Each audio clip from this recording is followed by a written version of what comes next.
The things you could do instead of watching TV.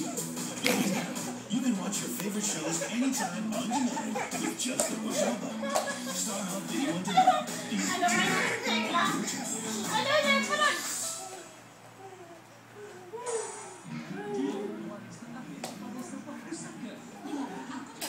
Dan jangan bicara dengan kawan. Manakala CDM ini pula sanggup melakukan apa sahaja demi datuknya.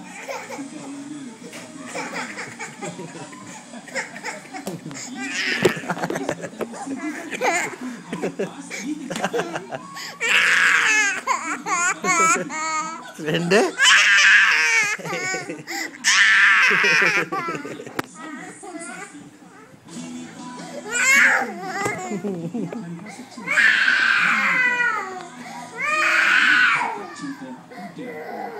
Five, give me five. Give me five. Five. Okay. Okay.